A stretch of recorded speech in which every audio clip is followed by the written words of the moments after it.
Então a gente sabe que a história do sujeito é importante. A gente sabe que como o adulto é hoje, tem total relação com a criança que ele era, que família ele estava, quais eram as crenças, como ele viveu.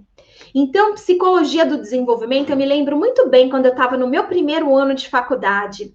A professora de psicologia do desenvolvimento, o nome dela é Silvana Bormio, e aí ela entrou na sala de aula e disse assim: não conta nada para os outros professores, mas esta é a principal disciplina de todo o curso de psicologia.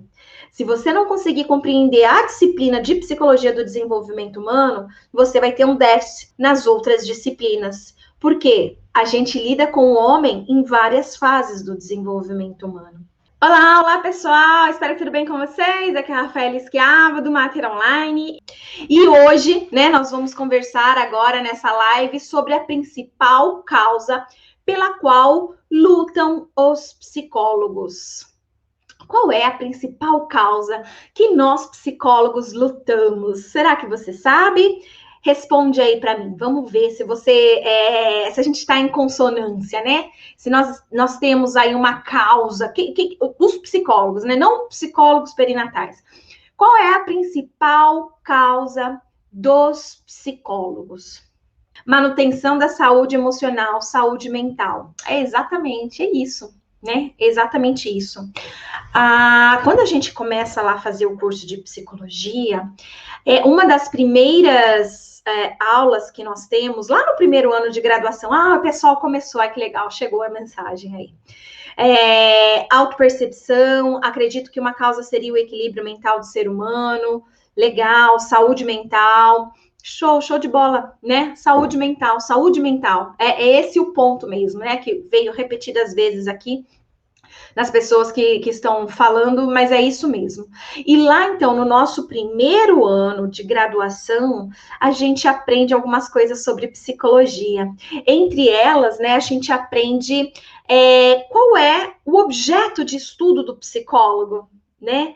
Qual é o objeto de estudo do psicólogo? O objeto de estudo do psicólogo é o homem. Nós estudamos o homem, nós não estudamos o computador, não estudamos os animais, né? Apesar de até a gente aplicar, né, algumas técnicas nos animais para a gente ter algumas percepções, observações de comportamento, mudança de comportamento, reforçar comportamento. Até existe, mas assim, o nosso objeto de estudo não é o rato, né? O nosso objeto de estudo não é o pombo, não é o macaco. O nosso objeto de estudo é o homem.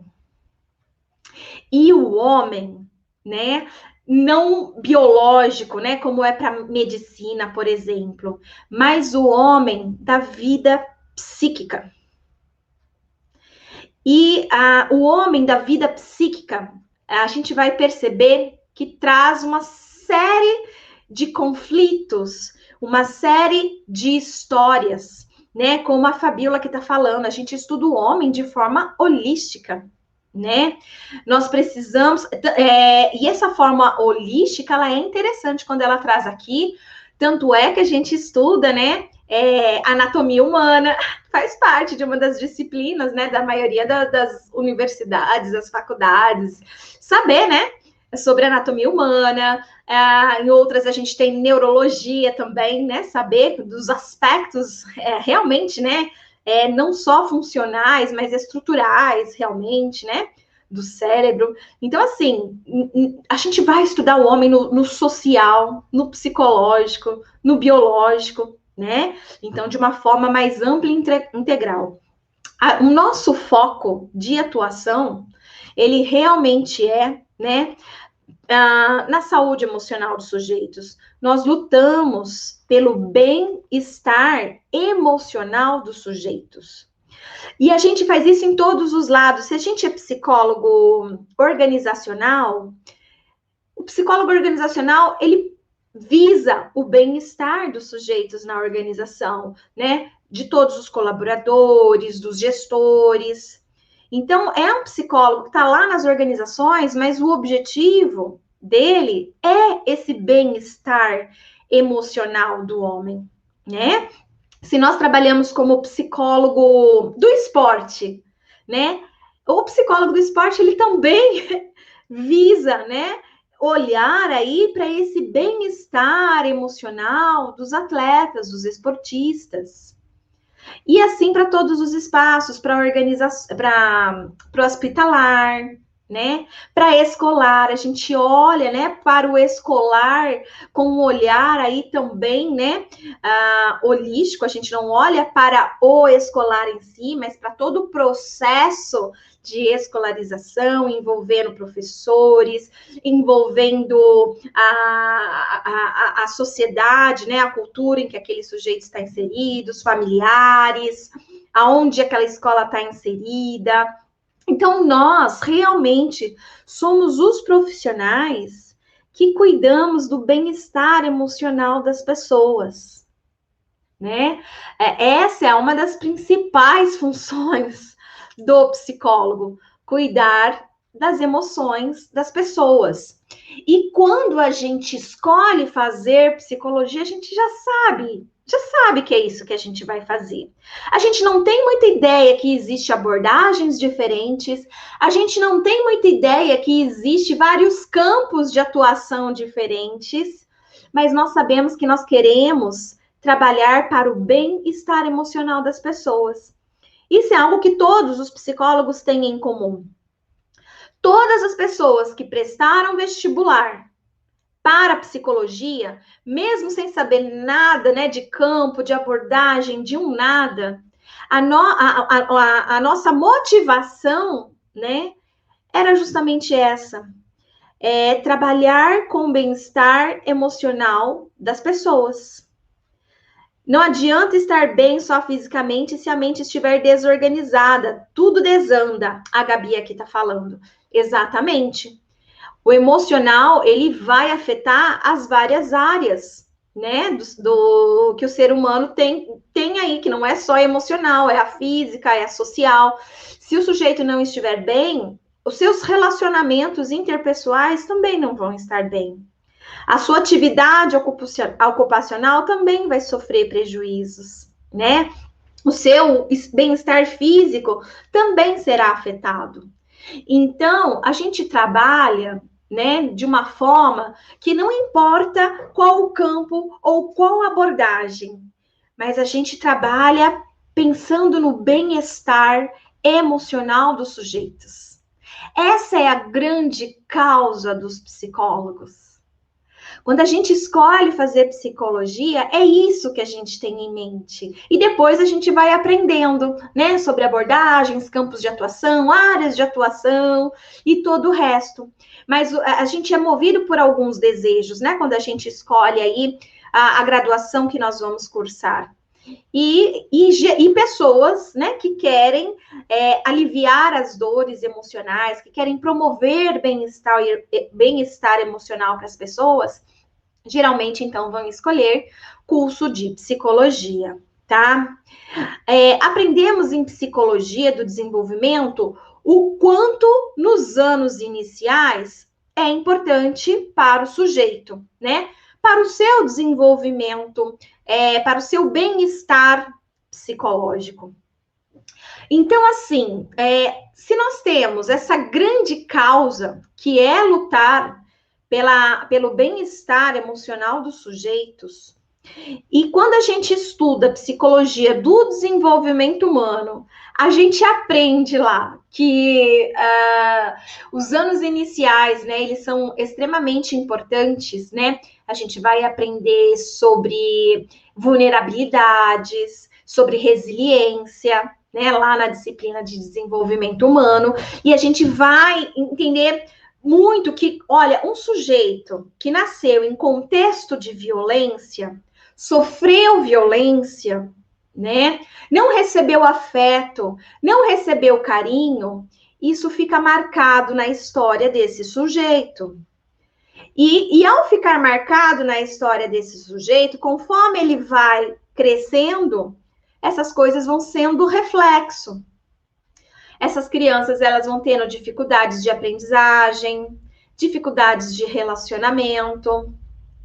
Quando chega na adolescência, né, a gente tem aí também aqueles de maior vulnerabilidade, de maior risco, que às vezes vão também para um lado não tão bom assim, né, digamos, né, vão às vezes cometer alguns crimes, pequenos delitos, enfim, né, e a gente vai se tornando adulto. A gente sabe, né, que existem os determinantes sociais da saúde, né, assim como existem os determinantes sociais da saúde mental. Pessoas que receberam afeto e carinho no início da vida, há uma alta probabilidade dessa pessoa conseguir desenvolver, né, emocionalmente bem nos próximos anos. Vai conseguir lidar bem com os conflitos, porque não existe vida perfeita para nenhum ser humano, né? A vida, ela é feita de conflitos. A vida, ela é feita de desafios. A vida, ela é feita de altos e baixos. Mas nós podemos ou não ter alguns fatores de proteção ao longo do nosso desenvolvimento que vão, então, permitir que a gente possa lidar melhor ou não com os conflitos. Ninguém nasce com resiliência. É um dado genético a pessoa ser resiliente. É uma mistura, né? Daquilo que eu trago, mas também da minha história. Se no meu meio eu não tenho nenhum fator de proteção que eu possa me apegar, como que eu vou ser resiliente? Se o mundo que me foi apresentado, eu não tive nada de fator de proteção, né? Então a gente sabe que a história do sujeito é importante.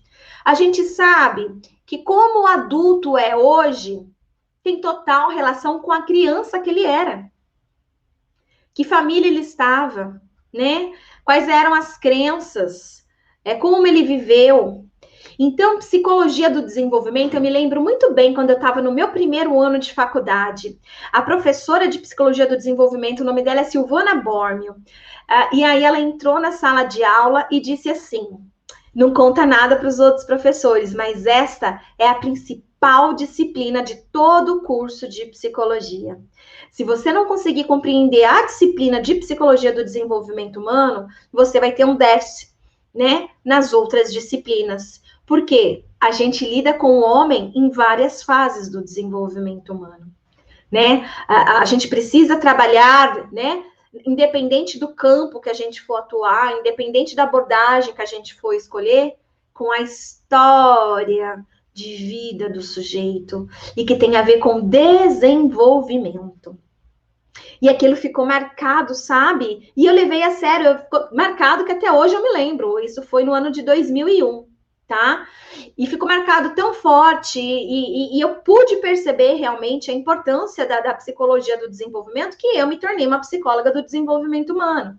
Fiz o meu mestrado, meu pós-doutorado em psicologia do desenvolvimento humano. Em todas as universidades que eu ministrei aulas, né, que eu era contratada, que eu fui dar aula, sempre me convidavam para ser professora de psicologia do desenvolvimento humano. E assim como aquela professora em 2001 entrou na sala e falou aquilo, e aquilo ficou marcado para mim, e eu entendi que, de fato, realmente era uma disciplina extremamente importante para poder entender todas as outras, eu também comecei a falar a mesma coisa para os meus alunos. Todas as vezes que eu entrava para ministrar uma aula universitária, né, em psicologia do desenvolvimento humano, eu falava a mesma coisa. Essa é uma disciplina que todo psicólogo precisa entender. É a mais importante, né, de base, para que todas as outras possam fazer sentido.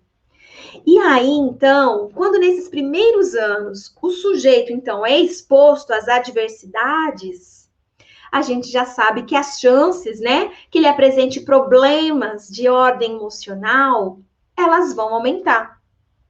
Elas vão aumentar. Isso já é um consenso. Todos nós, psicólogos, sabemos disso, né? E a gente, quando vai atender os nossos clientes, geralmente a gente atende clientes já adultos, né? E a gente começa a investigar a relação desses clientes com os pais, né? A história dele, porque dependendo da abordagem, né? A gente vai analisar uma coisa diferente, né? Tem gente que vai analisar crenças, tem gente que vai investigar o que pode ter acontecido no passado e foi lá para o inconsciente, ficou recalcado, né? E por aí vai, né? As relações e tudo mais. Mas o fato é que é importante para a gente conhecer sobre esses fatos, né? Da infância do sujeito, porque é lá que tudo começa. É lá que tudo começa. E no começo da vida, né, a gente aprendeu pouco da importância, inclusive, do desenvolvimento pré-natal mesmo, sabe? Lá quando a gente estuda LMB ou Papalha, né? Não sei qual foi o livro aí que você estudou, Psicologia do Desenvolvimento, a gente aprende meio que superficialmente sobre o desenvolvimento fetal, né? A gente vê um pouquinho sobre, olha, na semana X ele começa a ter a audição desenvolvida, tal tato, né? A gente aprende sobre os órgãos dos sentidos, né? Os milímetros, quanto que a criança cresce, sabe? Umas coisas não psicológicas de fato, né? Mas de 40 anos para cá, a gente começou, sim, a estudar o feto, principalmente porque surgiu aí uma tecnologia chamada ultrassom. E o ultrassom, inclusive, permitiu aos psicólogos também estudar o comportamento e a psique de fetos. A primeira a estudar o psiquismo, né, em relação à personalidade, se feto tem personalidade ou não, né, se a personalidade depois que o bebê nasce ou vem de antes, foi uma psicanalista chamada Alessandra Piontelli. Alessandra Piontelli, ela descobriu que os nossos padrões de comportamento e de personalidade, eles já são traçados, moldados, apresentados desde a nossa vida fetal. Eu não sei se você sabia disso ou não, mas isso seria extremamente importante que a gente aprendesse na faculdade. Esse é um conhecimento extremamente importante, é muito significativo. E essa Alessandra Piontelli, ela investigou não só, né, o desenvolvimento psicológico do feto, como acompanhou num estudo longitudinal até essa criança completar 3 anos. Então, antes de nascer, no momento do nascimento e até 3 anos dessa criança. E ela conseguiu identificar que os padrões de comportamento que a criança apresentava enquanto feto se manteve, tá? Até os 3 anos do pós-parto. É um livro chamado De Feto à Criança. Para quem ficou interessado e conseguir encontrar o livro, não é um livro mais que você encontra em lojas, né? Você vai encontrar em sebo. Ele é um livro um pouco caro também hoje, por ser mais raro, tá? Mas fica aí, para quem quiser, né, tiver interesse, chama De Feto à Criança. E a autora é Alessandra Piontelli. E aí, dessa descoberta, sabe, vieram outros também investigar cada vez mais, né? O psiquismo que acontece no feto, né? Desde fetos, comportamentos fetais. E a gente começou a observar também os comportamentos no bebê. Existe uma outra autora chamada Miriam Seger, que estuda muito, né, o comportamento dos bebês.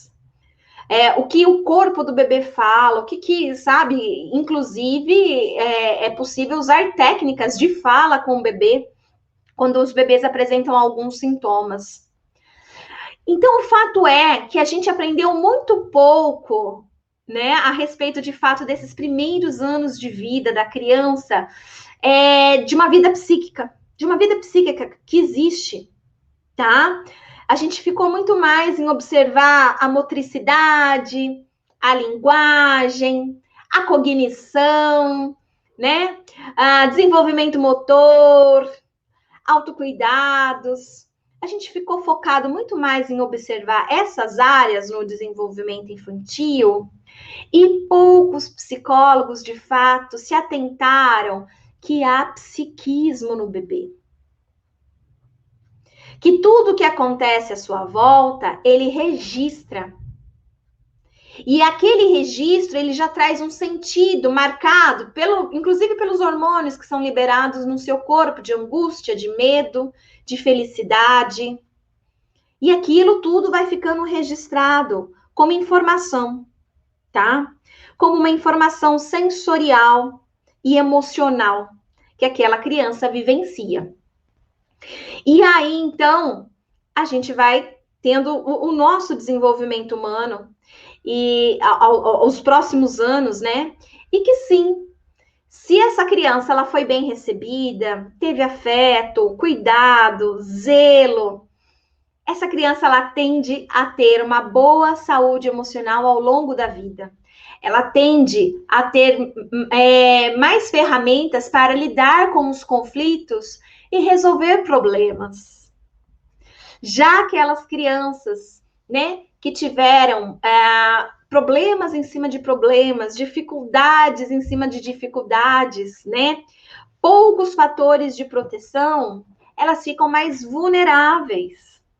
E com isso elas têm também menores chances de ter uma saúde emocional mais próxima da adequada. A gente tem na população hoje brasileira, cada 5 pessoas, uma apresentando algum tipo de problema de saúde mental, tá? A cada 5 pessoas, uma. E quando a gente vai ver a história, né, das pessoas, a gente sempre percebe, né, que tem lá uma história familiar, que tem lá uma história forte.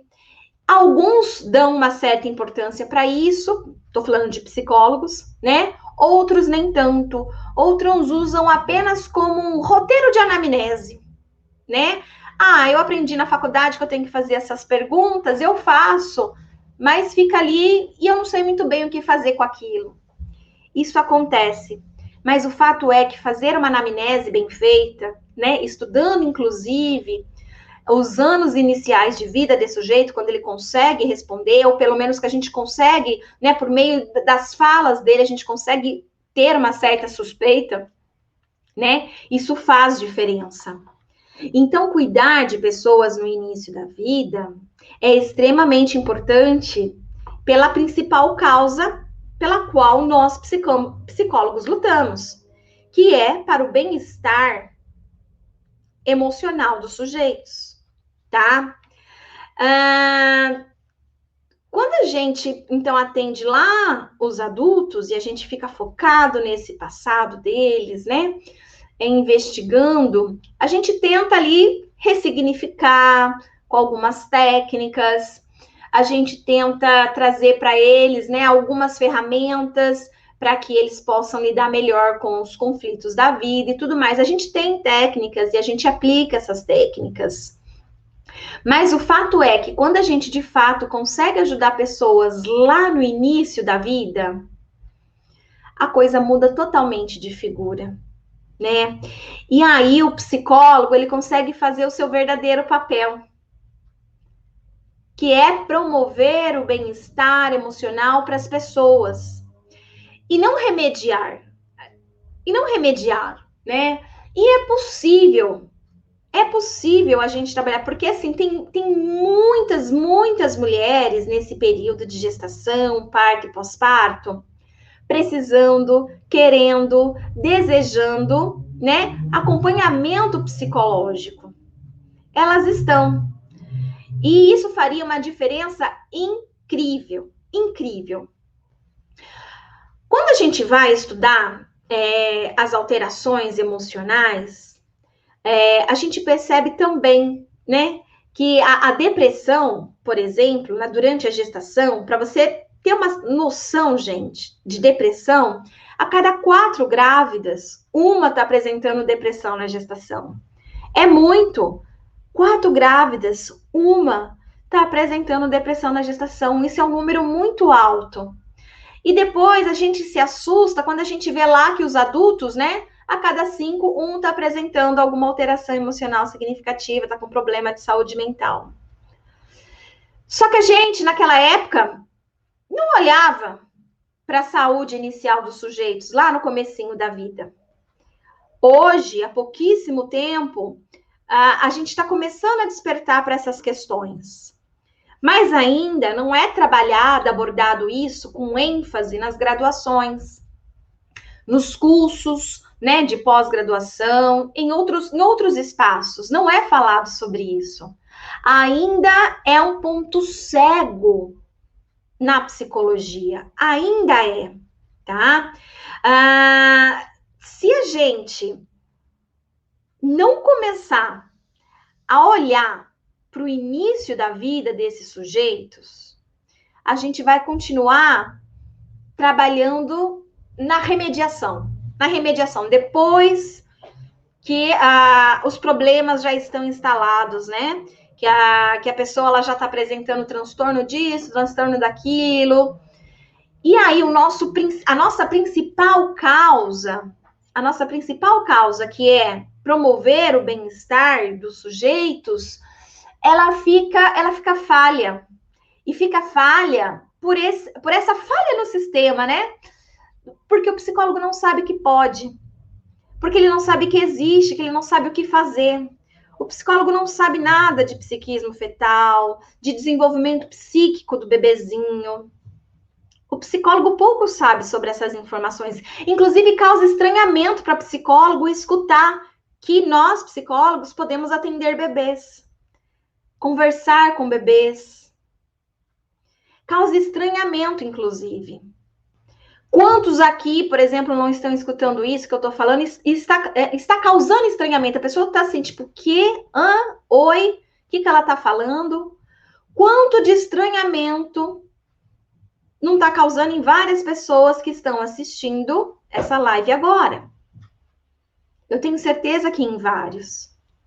Essa sensação de estranhamento não deveria estar acontecendo. Não deveria estar acontecendo, deveria ser o básico para todo psicólogo. Todo psicólogo deveria aprender isso lá na graduação. Todo psicólogo deveria se preocupar com o início da vida. É como se fosse um dever do psicólogo, como se fosse uma obrigação, mas não é. Na realidade, causa estranhamento ao psicólogo ouvir isso. Porque justamente é um conhecimento novo. Apesar de velho, tá? Existe há mais de 40 anos, ainda é desconhecido, ainda não é valorizado. E aí é perverso demais também eu pensar que isso está sendo mantido em segredo, porque traz mais dinheiro para o psicólogo atender pessoas adultas que já trabalham e conseguem pagar pelas suas consultas, do que os bebês, coitados, que não conseguem nem falar e nem sabem que existe psicólogo para solicitar qualquer tipo de ajuda, né? Seria perverso também eu pensar que é isso que está acontecendo. Mas, né, se a gente pensar, por que a gente não está se atentando a isso? Por que a gente não aprende isso na faculdade? Por que a gente prefere negligenciar essa parte e trabalhar com a remediação? Ai, não, eu prefiro atender clientes já com um transtorno mental do que trabalhar na prevenção, do que trabalhar lá antes, né? No momento que eu posso trabalhar no antes, né? É uma questão da gente pensar, né? É uma questão da gente pensar. Então, os psicólogos, nós não estamos cuidando das pessoas no principal momento que deveriam ser cuidadas, que é no início da vida, gente. Os bebês, eles não conseguem, né, pedir por isso, falar, sabe? E as mães também, elas querem, mas elas não sabem que pode, porque elas já nasceram dentro de uma cultura que romantiza a maternidade, aí ela tem medo de falar das emoções delas, até para psicólogos, porque vai que um psicólogo, né, sei lá, não entenda muito bem, discrimine ela, rejeite, sei lá, alguma coisa nesse sentido, percebe? Quem dera se os psicólogos pudessem começar a saber um pouco mais sobre isso, da importância, e a gente pudesse realmente atender as pessoas antes que os problemas emocionais se instalassem, né? Cuidando delas logo no início da vida. Então a gente tem cuidado de pessoas, sim. A gente tem lutado pela saúde emocional das pessoas, sim. Mas nós estamos com uma vendinha nos olhos. Nós não estamos enxergando que a gente consegue trabalhar ainda melhor oferecendo os nossos atendimentos lá no início da vida. Ainda quando aquele sujeito é feto, cuidando da saúde mental da mãe dele, do pai dele, porque o pai também tem problemas de saúde mental, tá? Então, quando a gente cuida ali dos seus cuidadores primários, lá no início da vida, a gente já tá fazendo um belo serviço social, sabe? E a gente está focado, então, no lado errado. A gente está focando o nosso atendimento no lado errado. Olha a revolução da psicologia. Olha a revolução da psicologia quando psicólogos finalmente descobrirem que a nossa atuação tem que ser no início da vida. Olha a revolução que não vai ser. Só que agora, infelizmente, a gente tem 100 psicólogos sabendo disso. A gente tem mais de 400 mil psicólogos no Brasil, muito mais de 400 mil, segundo o Conselho Federal de Psicologia, e poucos aqui nesse momento assistindo essa live, por exemplo. Mas imaginem a revolução que será dentro da psicologia quando psicólogos passarem a descobrir isso, essa coisa simples, essa viradinha de chave. É simples. É simples. E quanto mais psicólogos a gente estiver sabendo sobre isso e atuando e intervindo no começo da vida, gente, mais saudável poderão ser a nossa população. Menos adolescentes se cortando, menos inseguranças, baixa autoestima, entende? Menos depressão, menos ansiedade. A gente consegue e a gente pode, desde que a gente tenha mais psicólogos envolvidos com essa causa. Desde que a gente tenha mais psicólogos sem essas vendas nos olhos, enxergando de fato qual é a nossa real missão, qual é o nosso real papel. Ah, Rafaela, mas aí se eu trabalhar só com bebês, eu não vou poder atender adultos? É claro que não, a gente não pode negligenciar os adultos, coitados, eles não têm culpa que não existia mater online quando eles nasceram. Eles não têm culpa, a gente não vai parar de atender os adultos. A gente vai continuar atendendo os adultos, mas a gente também vai focar nas crianças. A gente também vai focar no início da vida. Não é que a gente vai parar agora de atender as pessoas, né? Adolescentes e adultos e idosos. Não, pelo contrário. A gente vai continuar atendendo eles. Seria um absurdo, né? Seria um absurdo gigante a gente negligenciar a saúde dessas pessoas. A gente precisa agora tirar essas vendas e começar a saber que tem um espaço que a gente tem que entrar, que a gente tem que atuar, que a gente precisa receber na nossa clínica. A gente precisa. Então, isso é muito importante, tá? A gente precisa, enquanto psicólogos, ter essa responsabilidade social. Lá no nosso código de ética, está dizendo que o psicólogo ele tem que ter responsabilidade social. E as pessoas confundem isso com cobrar preço, valor social. Alguns psicólogos confundem lá o que está escrito no nosso código de ética, de responsabilidade social que o psicólogo tem, com cobrar valor social dos clientes na clínica. Cara, não é isso que está dizendo lá. Lá está dizendo de um compromisso social que a gente tem com a sociedade, por um mundo melhor, de uma sociedade melhor. É isso que está escrito lá. Não é para cobrar R$20, não é isso que está escrito lá. Lá está dizendo que a gente tem um compromisso social. E imagina você cuidando de pessoas no início da vida. O quanto de compromisso social a gente não está exercendo aí. A gente consegue mudar uma geração inteira. A gente consegue mudar uma geração inteira. Aqui no nosso manual, né, O nosso manual de orientações, tá? O meu CRP é de São Paulo, tá? 06. Então, eu recebo aqui, tá na página 22 para mim, tá? Mas tem um desse também na internet para os psicólogos e tal, e que tá lá na página 24. Depois, quem quiser, todo psicólogo recebe isso aqui, né, em casa. Então, dá uma procurada onde está o seu. Aí, aqui no meu tá na página 22. Orientações que podem ser de seu interesse para bem conduzir o exercício profissional. Aspectos gerais. Respeitadas as condições legais para o exercício profissional e para que esse exercício paute-se em condições teóricas, técnicas e éticas desejadas, é fundamental o profissional estar sempre atualizado. Atualizado. Você que está aqui nessa live, você está se atualizando. Olha que bênção.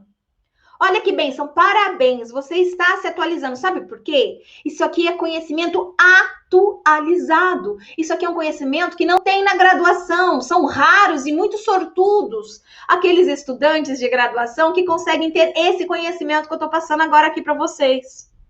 Mas muitos de vocês não tiveram isso na graduação. Então, isso aqui é uma atualização. Então, parabéns, porque vocês já estão no caminho correto, já estão se atualizando. Isso significa que o psicólogo deve buscar permanentemente,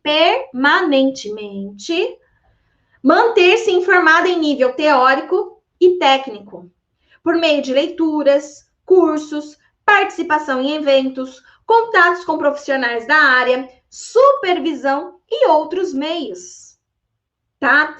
Então, quer dizer, isso aqui é informação de ponta que eu tô trazendo para vocês, que faz total revolução na história da psicologia. Faz total diferença na história da psicologia. Isso é conhecimento atual e que nós precisamos compartilhar com mais psicólogos, porque senão a gente não consegue, né? Só a gente aqui que está assistindo essa live não consegue fazer toda uma transformação que é necessário, que é preciso, tá? O psicólogo, lá no nosso código de ética, tá? Tá escrito assim: o psicólogo trabalhará visando promover a saúde e a qualidade de vida das pessoas e das coletividades e contribuirá para a eliminação de quaisquer formas de negligência, discriminação, exploração, violência, crueldade e opressão. Isso aqui tá falando do quê, gente? Responsabilidade social que a gente tem de cuidar de pessoas no início da vida. Sabe? Então, a gente precisa, é nossa obrigação, é nosso papel enquanto psicólogos.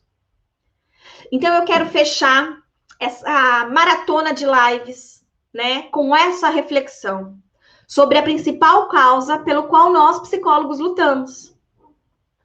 Foram 2 semanas intensas, 2 lives por dia, para te preparar, para te aquecer, para que você possa chegar lá no nosso workshop já com um olhar diferente, com um sentimento diferente, com vontade diferente de fazer alguma coisa pela psicologia, pelas pessoas, por você, enquanto profissional. Então, eu fecho essa maratona de lives, foram 20 lives, né? Essa é a última live que a gente está fazendo, né? Pré-evento, né? E é essa reflexão que eu trago hoje.